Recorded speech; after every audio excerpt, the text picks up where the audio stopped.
सभी बच्चों को पीसीएम एजुकेशन चैनल में स्वागत है। आज हम लोग पढ़ेंगे इस वीडियो में लेंस मेकर सूत्र का निगमन, जो कि बोर्ड एग्जाम की दृष्टि से बहुत ही महत्वपूर्ण है। तो इस वीडियो में हम लोग पढ़ेंगे लेंस मेकर सूत्र क्या होता है और उसका निगमन कैसे किया जाएगा। तो देखिए, सबसे पहले हम लोग बनाएंगे एक पतला लेंस। क्या बनाया जाएगा? सबसे पहले हम लोग बनाएंगे क्या, एक पतला उत्तल लेंस हम लोग बनाएंगे। तो मान लीजिए यह एक पतला उत्तल लेंस हो गया।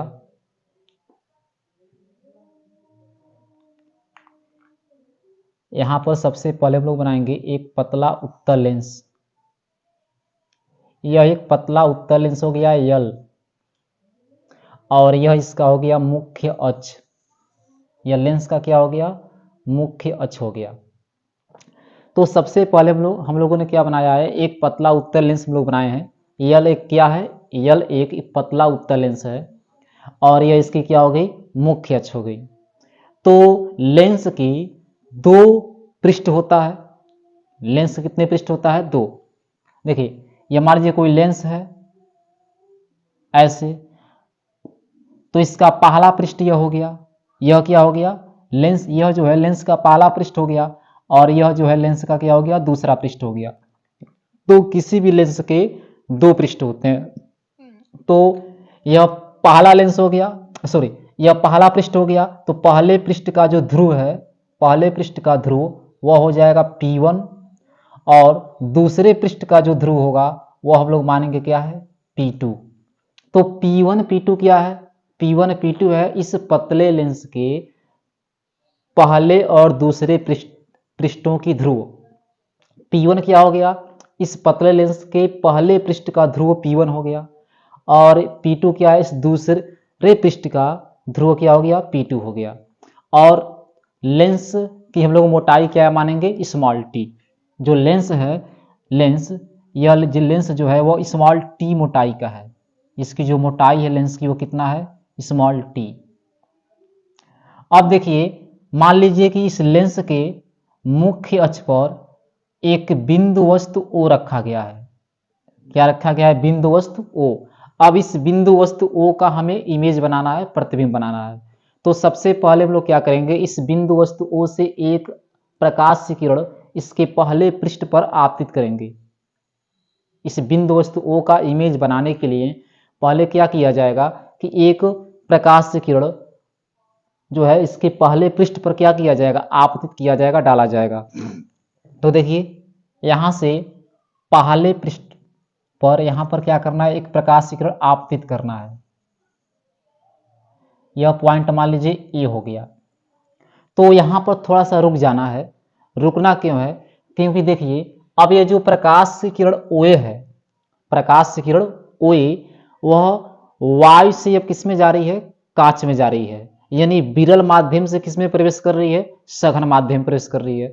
तो जब कोई प्रकाश किरण वायु से सॉरी विरल माध्यम से सघन माध्यम में जाती है तो अविलंब की ओर झुक जाती है। अविलंब की ओर क्या होती है? बेंड हो जाती है। तो यहां पर तो अविलंब है नहीं, तो हम लोग अविलंब का पता कैसे करेंगे? इस पहले पृष्ठ, देखिए यह पहला पृष्ठ है, पहले पृष्ठ के द्वारा जो वक्रता केंद्र होगा C1, वह लेंस के किधर होगा? राइट में होगा। और दूसरे पृष्ठ के द्वारा, इस पृष्ठ के द्वारा जो इसका वक्रता केंद्र होगा इस लेंस का C2, वह लेफ्ट में होगा। तो पहले पृष्ठ के द्वारा वक्रता केंद्र C1 राइट में, और दूसरे पृष्ठ के द्वारा वक्रता केंद्र C2 किधर होगा? लेफ्ट में होगा। तो यहां पर कहीं पर हम लोग मान लेते हैं कि इसका वक्रता केंद्र क्या हो गया? C1 हो गया। तो हमको यहां पर अविलंब का पता करना है। तो अब जब अविलंब का पता करना है कहां पे? पहले पृष्ठ पर। तो हम लोग वक्रता केंद्र C1 से एक यहां पर लंब रेखा खींचेंगे, एक सीधी रेखा खींचेंगे जो अविलंब का काम करेगा। देखिए, तो यहां से क्या करना है? वक्रता केंद्र C1 से एक सीधी रेखा खींच देना है ए से होकर जाती हुई। कहां से खींचना है? ए से होकर जाती हुई एक क्या खींचा जाएगा? सीधी रेखा। वक्रता केंद्र C1 से ए से होकर जाती हुई क्या खींचना है? सीधी रेखा खींचना है। और यह खींचा गया सीधी रेखा ही क्या होगा? अविलंब का कार्य करेगा। यह हो गया N1। तो CN1 क्या मिल गया, CN1 मिल गया अविलंब। तो अब देखिए यह जो प्रकाश किरण OA है वह क्या हो रही है, अब Y से कांच में जा रही है, तो अविलंब तो पता हो गया, तो अविलंब की तरफ क्या होगी, झुकेगी। यह जो प्रकाश किरण है OA वह सीधे न जाकर, इसको जाना चाहिए सीधे, लेकिन यह सीधे न जाकर अविलंब की तरफ क्या होगी, बैंड हो जाएगी, अविलंब की तरफ ये क्या होगी, प्रकाश किरण मुड़ जाएगी। और यह पॉइंट मान लीजिए यहां पर हो गया B। तो यह प्रकाश किरण यहां पर क्या हो गई है, मुड़ गई है, किधर मुड़ी है, अविलंब की तरफ मुड़ी है। फिर हम लोग अब यहां पर B पॉइंट पर आकर फिर रुक जाना है। क्यों, क्योंकि अब देखिए अब यहां पर जो प्रकाश किरण है बिंदु B पर, यह प्रकाश किरण अब कांच से किस में आ रहा है, Y में आ रहा है, मतलब सघन माध्यम से किस में आ रहा है, विरल माध्यम में आ रहा है। तो जब कोई प्रकाश किरण सघन माध्यम से विरल माध्यम में जाती है तो वह अविलंब से दूर हट जाती है, अविलंब से क्या होती है, दूर हट जाती है। तो बिंदु B पर अविलंब का पता हम लोग करेंगे। तो बिंदु B पर अविलंब का पता करने के लिए इसके दूसरे पृष्ठ का जो वक्रता केंद्र C2, इधर अभी बताएं C2 वक्रता केंद्र किधर होगा, लेफ्ट में, वहां से हम लोग क्या करेंगे, एक सीधी रेखा खींचेंगे जो किसका कार्य करेगा, अविलंब का कार्य करेगा। तो हम लोग मान लेते हैं इसका वक्रता केंद्र C2 यहां पर हो गया। इस वक्रता केंद्र C2 से बिंदु A से जाती हुई एक क्या खींचना है, सीधी रेखा खींचना है, और यह खींचा गया सीधी रेखा ही किसका कार्य करेगा, अविलंब का काम करेगा। यह हो गया N2। तो C2 N2 क्या हो गया, अविलंब हो गया दूसरे पृष्ठ के लिए। तो यह जो प्रकाश किरण है वह क्या होगा, अविलंब की तरफ नहीं झुकेगा, अविलंब से दूर हटेगा, दूर हटेगा। तो यहां पर यह जो प्रकाश किरण है अब अविलंब से दूर हट जाएगा और यहां पर आके मिलेगा, और इसका प्रतिबिंब बन गया यहां पे I।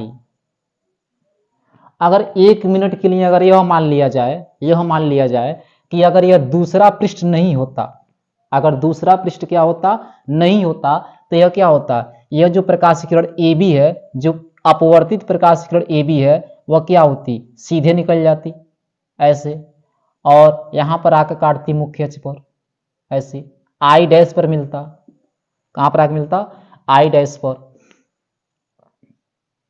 तो यह जो I डैश है, I डैश ही क्या होगा, वस्तु O का प्रतिबिंब होगा, क्योंकि पहले पृष्ठ के द्वारा, पहले जो प्रकाश किरण है वह पहले पृष्ठ पर आपतित किया जा रहा है, और पहले पृष्ठ के द्वारा देखिए कल्पना किए हम लोग, अगर पहला दूसरा पृष्ठ नहीं होता, अगर दूसरा पृष्ठ नहीं होता तो पहले पृष्ठ के द्वारा जो है प्रतिबिंब कहां पर बनता, I डैश पर बनता। तो जो I डैश है वह बिंदु वस्तु O का क्या बन गया, प्रतिबिंब बन गया। ये जो प्रतिबिंब I डैश बनता है, I डैश बन रहा है, वह पहले पृष्ठ के ध्रुव P1 से V डैश दूरी पर बन रहा है। कितने दूरी बन रहा है, V डैश दूरी पर। पहले पृष्ठ P1 से जो I डैश प्रतिबिंब बन रहा है बिंदु वस्तु का, वह कितने दूरी बन रहा है, V डैश से बन रहा है। और पहले पृष्ठ P1 से जो वस्तु की दूरी है वह हो जाएगा U। वस्तु की दूरी क्या हो जाएगा, यह U हो जाएगा। वस्तु की दूरी कितना हो गया, U। अब देखिए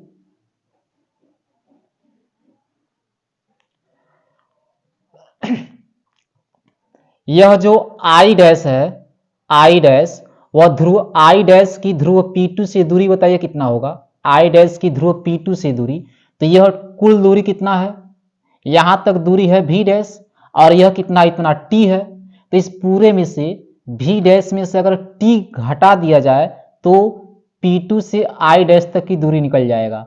तो P2 से I डैश तक की जो दूरी होगा वह हो जाएगा V डैश माइनस कितना, T। V डैश माइनस क्या होगा, T होगा। तो हो जाएगा V डैश माइनस T। यह दूरी कहां से कहां तक हो गया, I डैश से P2 तक की दूरी हो गया।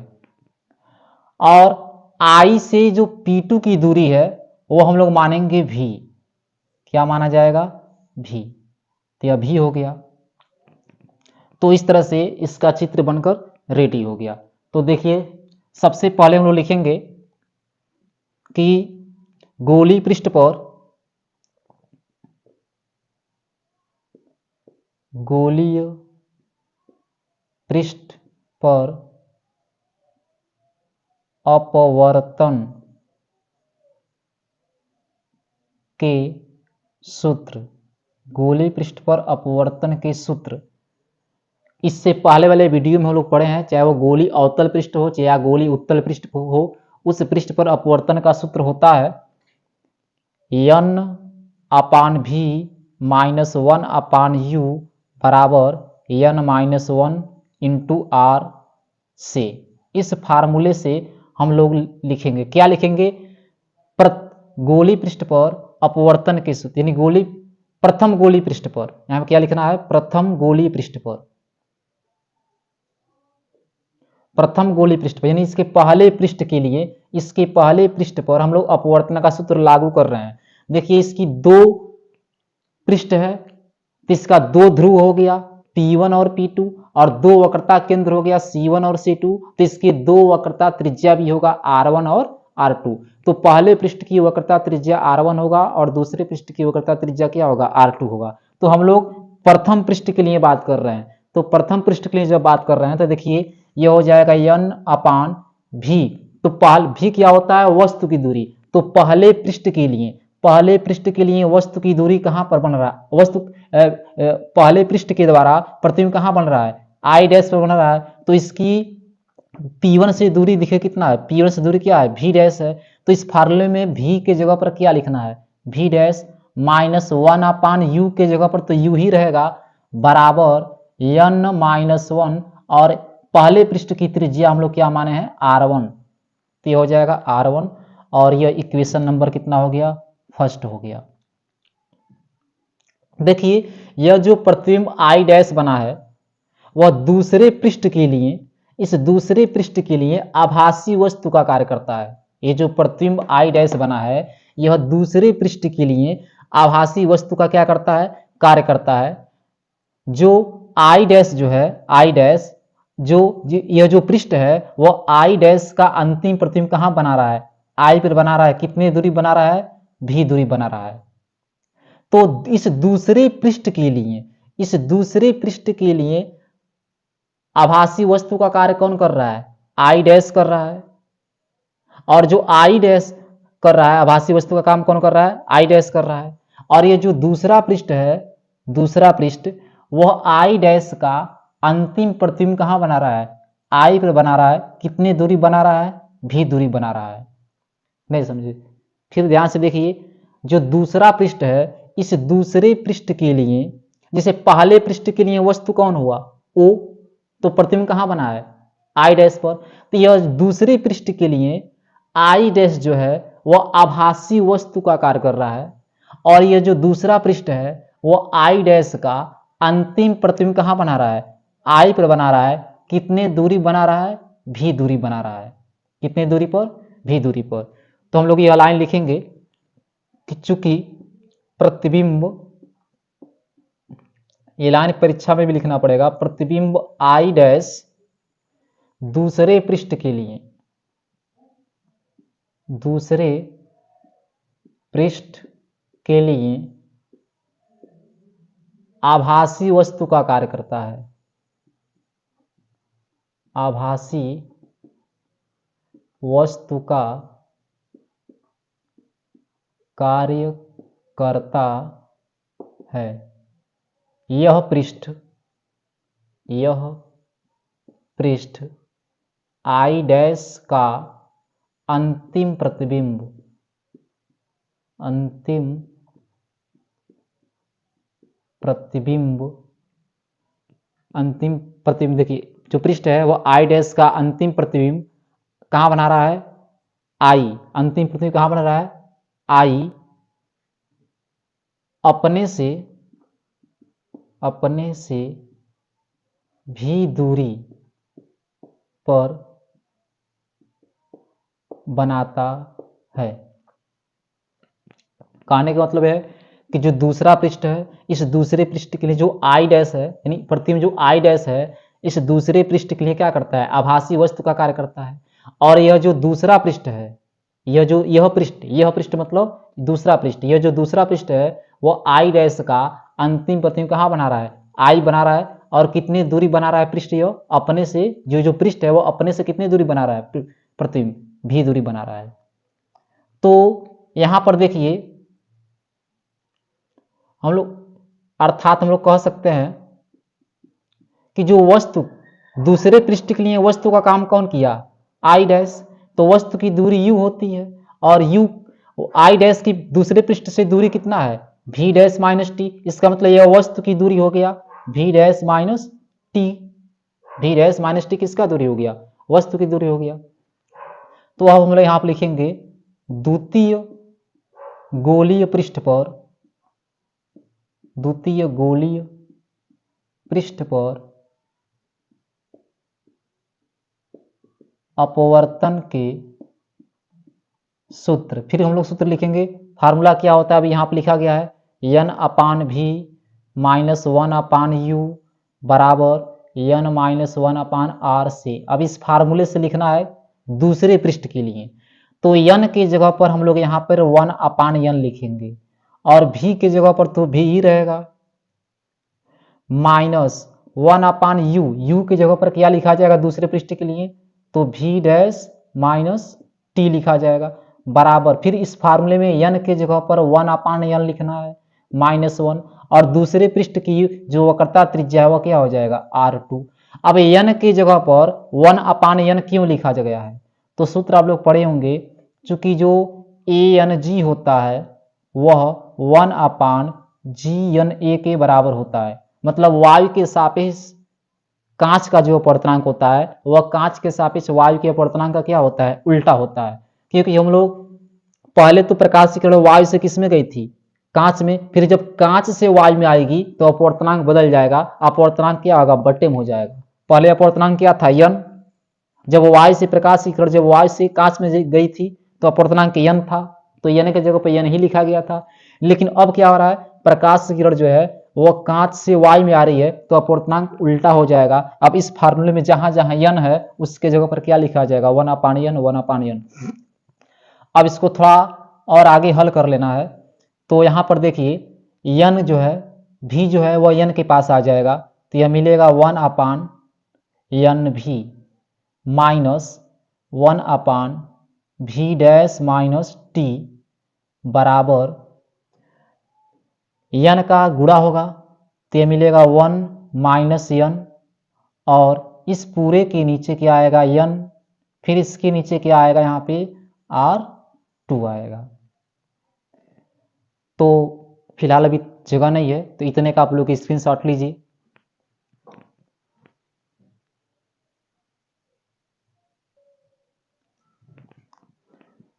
देखिए अब इसके बाद जो है इसके आगे हल करना है, तो इधर हो जाएगा 1 अपान n भी और माइनस 1 अपान क्या लिखा गया है v डैश माइनस टी, तो v डैश और माइनस क्या लिखना है t बराबर, तो बराबर देखिए n जो है वो R2 के पास आएगा, तो 1 अप माइनस n अपान हो जाएगा n इंटू R2।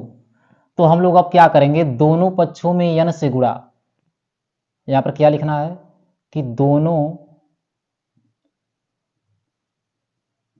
पक्षों में n से गुणा करने पर, यानी दोनों पक्षों में कितना से गुणा होगा, n से।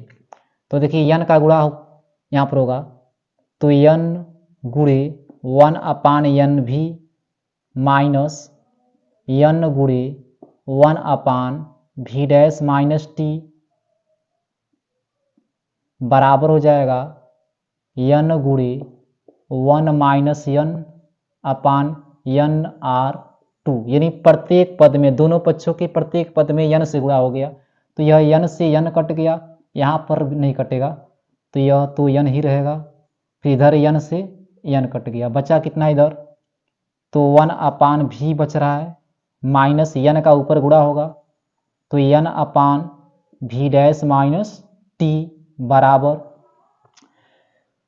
तो इधर बच रहा है 1 माइनस n अपान R2। देखिए चूंकि शुरू में ही हम लोग बोले हैं कि लेंस क्या है, बहुत पतला है, तो लेंस जब पतला है तो टी बराबर हम लोग 0 मान सकते हैं, टी को छोड़ सकते हैं। तो यहाँ लिखेंगे हम लोग चूंकि लेंस बहुत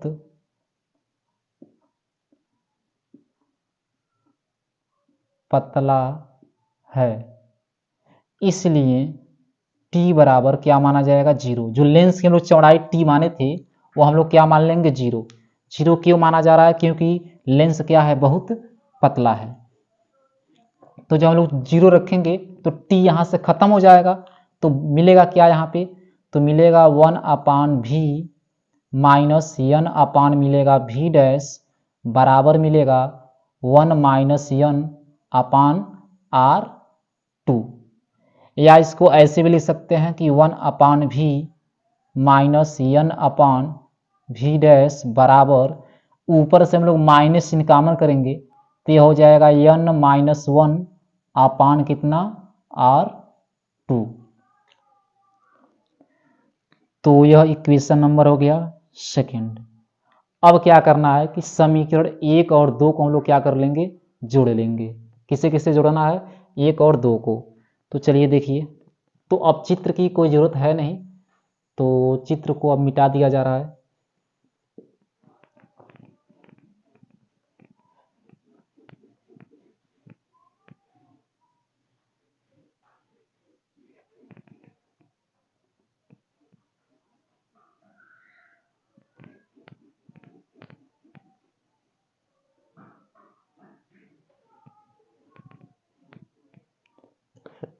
तो जोड़ा किसे किसे जाएगा, 1 और 2 को। तो देखिए यहाँ पर क्या लिखेंगे हम लोग, समीकरण 1 धन 2 से, तो बायां पक्ष को बायां पक्ष में जोड़ना है और दायां पक्ष को दायां पक्ष में जोड़ना है। तो समीकरण 1 देखिए क्या लिखा गया है, n अपान v डैश माइनस 1 अपान u। तो जैसे लिखा गया वैसे हम लोग लिखेंगे कि n अपान v डैश माइनस 1 अपान u, फिर प्लस इधर का दायां पक्ष को दायां पक्ष में जोड़ेंगे तो यह दायां पक्ष हो गया, फिर बायां पक्ष हो गया तो यह बायां पक्ष हो गया, और इधर का बायां पक्ष एक साथ में। तो इधर का बायां पक्ष कितना है, 1 अपान v माइनस n अपान v डैश बराबर, फिर समीकरण 1 का दायां पक्ष लिया जाएगा तो n माइनस 1 अपान r1, और समीकरण 2 का दायां पक्ष, तो यहाँ पर प्लस करना है लेकिन यहाँ पर माइनस है तो ये प्लस न होकर माइनस हो जाएगा, n माइनस 1 अपान r2। तो यहाँ पर देखिए क्या क्या कट रहा है, तो अगर देखा जाए तो n अपान v डैश प्लस में है और n अपान v डैश माइनस में है, तो यह टर्म जो है इससे कैंसिल होगा। प्लस वाले को लोग पहले लिख लेंगे, तो 1 अपान v माइनस 1 अपान u बराबर, इन दोनों में से n माइनस 1 कॉमन होगा तो यहाँ पर मिलेगा 1 अपान r1 माइनस 1 अपान r2।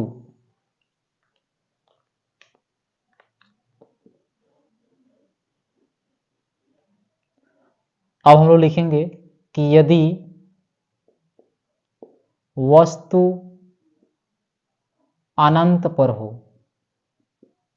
अनंत पर हो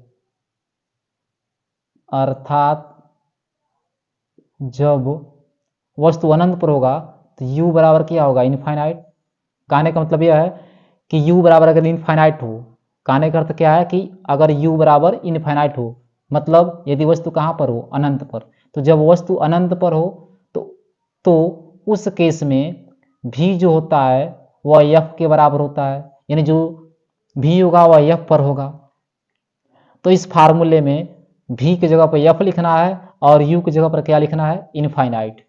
तो 1 अपान v की जगह पर क्या लिखा जाएगा, f बरा माइनस 1 अपान इन u के जगह पर क्या लिखा जाएगा, इनफाइनाइट बराबर n माइनस 1, फिर क्या लिखना है 1 अपान r1 माइनस 1 अपान r2।